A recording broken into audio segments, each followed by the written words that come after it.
Assalamualaikum warahmatullahi wabarakatuh. Selamat siang anak-anak. Untuk kali ini kita akan membahas materi tentang COVID-19. Kalian pasti pernah dan sekarang sedang mewabah di negara kita. Sebelum kita membahas tentang materi COVID-19, perkenalkan dulu nama saya Bu Asri Susanti. Nanti saya akan mengampu di kelas 7 mata pelajaran IPA. Jadi nanti kalian yang kelas 7 akan bertemu dengan Bu Asri ya. Anak-anakku sekalian, simak nanti materi yang akan diberikan Bu Asri. Simak kemudian dilihat sampai akhir. Nah, di akhir dari materi nanti ada kuis yang akan kalian kerjakan kemudian dikirim di link yang sudah diberikan. Anak-anakku, COVID-19, kalian pasti tidak asing tentang COVID-19. COVID-19 ini sedang mewabah di seluruh dunia. Apa toh COVID-19 itu? COVID-19 ini adalah penyakit yang disebabkan oleh virus.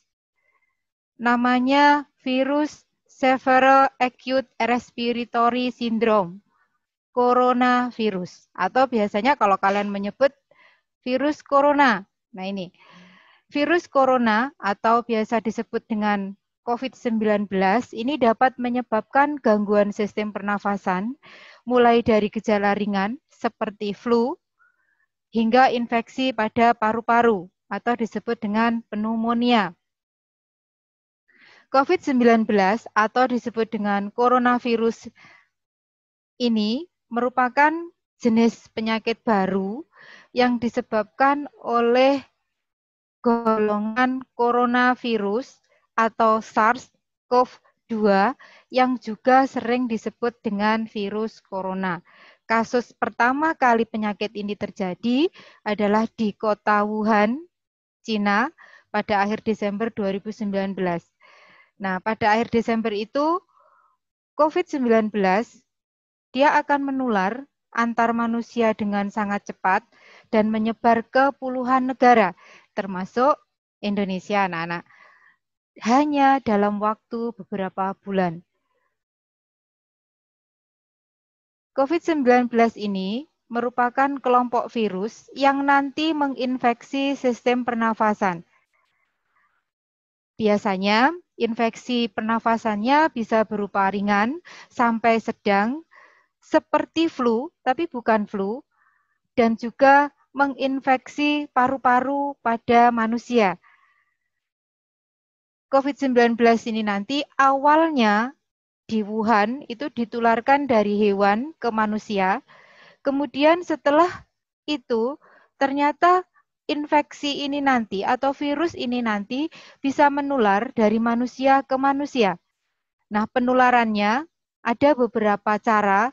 Yang pertama adalah tidak sengaja menghirup percikan ludah atau disebut dengan droplet yang keluar saat penderita COVID-19 bersin atau batuk.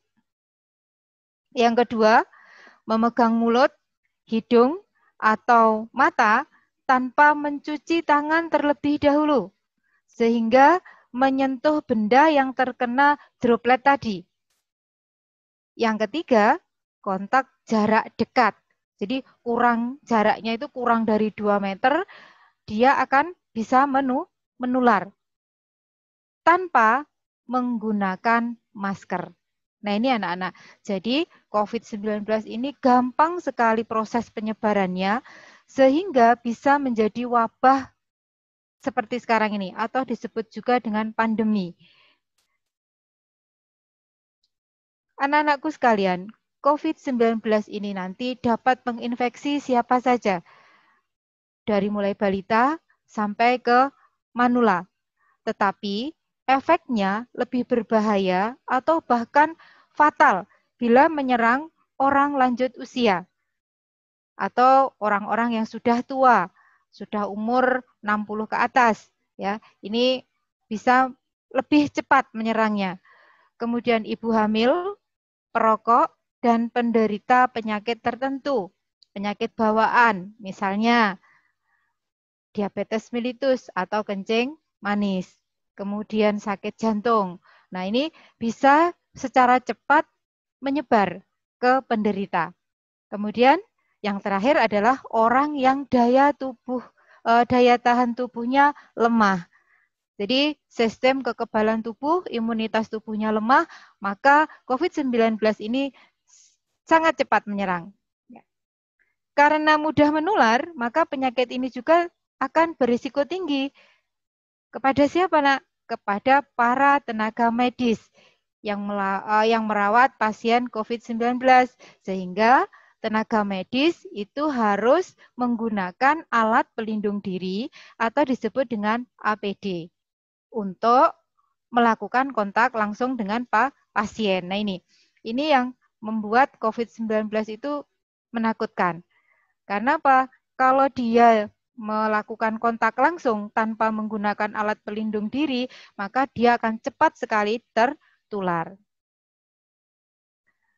Anak-anakku sekalian, ada gejala umum pada orang yang terinfeksi COVID, ada juga gejala-gejala yang jarang sekali terjadi. Gejala umum yang bisa menandakan seseorang itu terinfeksi COVID, itu ada 1, demam, suhu tubuh di atas 38 derajat Celcius, kemudian batuk kering itu artinya batuknya tidak mengeluarkan dahak, ya. Kemudian sesak nafas.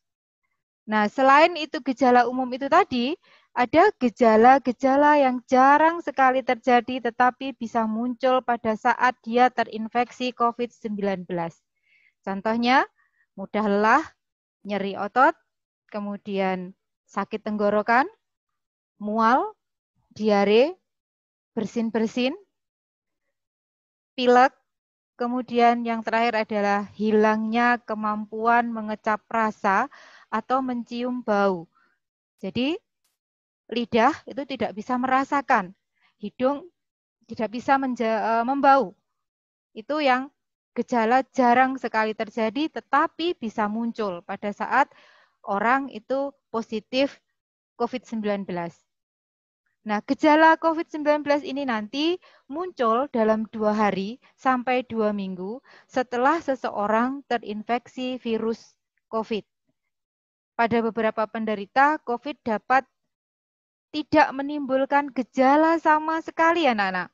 Jadi, pada beberapa orang itu, dia tidak menimbulkan gejala, sehingga pada saat dites, dia ternyata sudah positif. Nah, ini. Nah, anak-anakku sekalian, untuk menentukan apakah seseorang ini nanti terinfeksi COVID-19 atau tidak, ada beberapa hal yang harus dilakukan, ada beberapa tes yang harus dilakukan supaya nanti benar-benar orang ini tahu, oh ternyata orang ini memang terinfeksi atau positif COVID. Yang pertama ada rapid test. Nah, rapid test ini untuk mendeteksi antibodi. Biasanya yang diproduksi oleh tubuh untuk melawan virus corona. Kemudian tes PCR, ini atau disebut dengan swab test. Jadi nanti kalau selesai di rapid test dia positif, misalnya ini, kemudian nanti harus tes lagi, namanya tes PCR. Nah, tes PCR ini adalah atau disebut dengan swab test untuk mendeteksi virus corona yang ada di dalam dahak. Kemudian yang ketiga, CT scan atau rongsen dada. Ini kalau untuk orang-orang yang sakit penyakit dalam, itu biasa ada CT scan atau rongsen dada, itu untuk mendeteksi cairan yang ada di paru-paru. Kemudian yang terakhir adalah tes darah lengkap, untuk memeriksa kadar sel darah putih dan C reaktif protein. Sehingga nanti kalau 4 hal ini sudah dinyatakan positif, maka orang itu berarti terkena atau terinfeksi COVID-19. Makanya anak-anak harap berhati-hati dan tetap jaga protokol kesehatan pada saat ini. Nah, anak-anakku semua, karena COVID-19 itu belum ada obatnya sampai saat ini, maka kalau kalian atau saudara atau bapak ibu atau tetangga didiagnosis COVID-19 tidak mengalami gejala atau hanya mengalami gejala ringan, maka bisa melakukan perawatan mandiri di rumah dengan cara karantina atau melakukan isolasi mandiri selama 2 minggu atau 14 hari dengan tidak keluar rumah dan menjaga jarak dengan orang dalam satu rumah. Kemudian ukur suhu tubuh setiap hari, 2 kali sehari, pagi dan malam hari. Kemudian cuci tangan dengan sabun, dengan air mengalir, atau dengan hand sanitizer. Banyak minum air putih anak-anak, karena untuk menjaga kadar cairan yang ada dalam tubuh kita. Kemudian istirahat yang cukup, tidak boleh begadang untuk mempercepat proses penyembuhan. Kemudian mengkonsumsi obat-obat pereda batuk, demam, dan nyeri setelah berkonsultasi dengan dokter. Kemudian perhatikan kalau misalnya semua itu sudah dilakukan, ternyata kalian itu merasakan hal-hal yang tidak mengenakan dalam tubuh kalian, maka segera hubungi dokter jika gejala-gejala itu nanti semakin memburuk. Anak-anakku semua, COVID-19 ini belum ada obatnya, tetapi bisa dicegah dengan membatasi penyebaran virus COVID-19.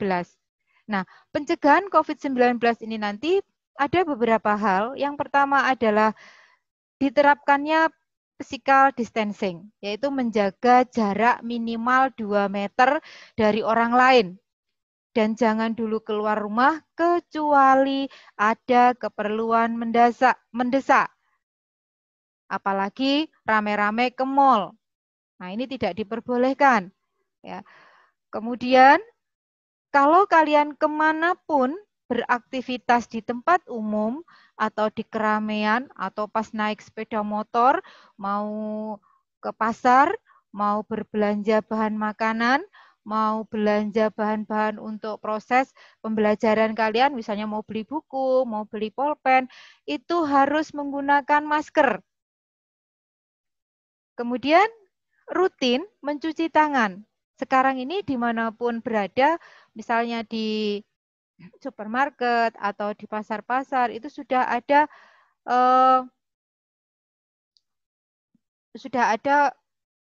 tempat untuk mencuci tangan dengan sabun atau kalian membawa hand sanitizer sendiri. Jadi untuk mencegah diri kita supaya lebih bersih tangannya. Nah ini. Kemudian jangan menyentuh mata, mulut, dan hidung sebelum mencuci tangan. Jadi jangan menyentuh muka kita sebelum kalian mencuci tangan kalian. Kalau misalnya dari tempat manapun, dari tempat keramaian manapun, pulang itu cuci tangan dulu, baru menyentuh hal-hal yang lain.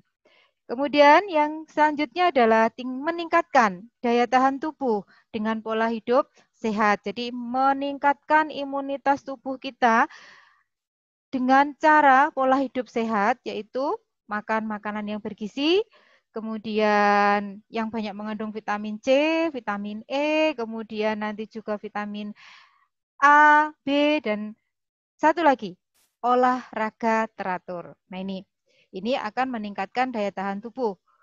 Kemudian tidak boleh gampang stres, karena stres itu bisa menurunkan imun. Kalau nanti imun kita itu turun, maka akan gampang sekali COVID menyerang tubuh kita.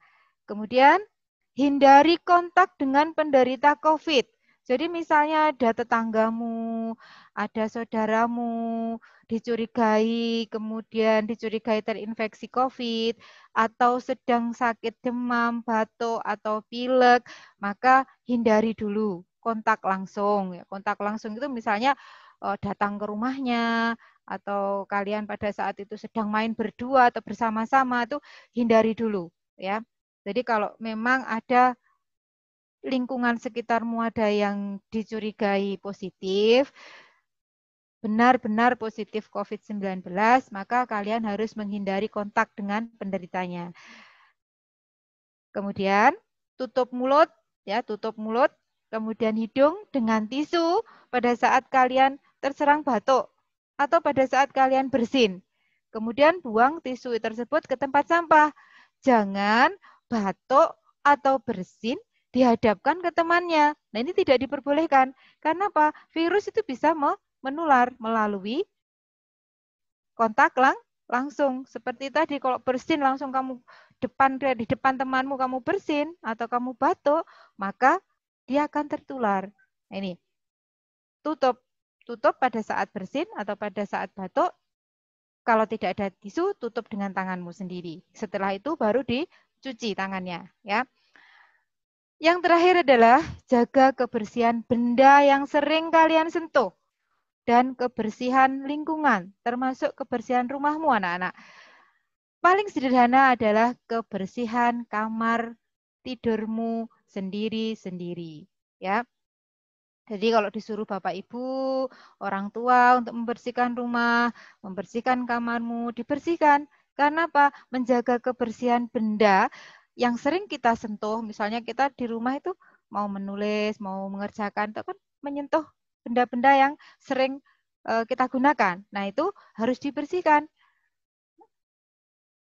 Itu yang dimaksud dengan pencegahan COVID-19.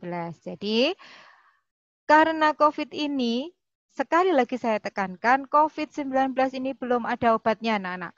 Sehingga kita hanya mampu membatasi penyebarannya.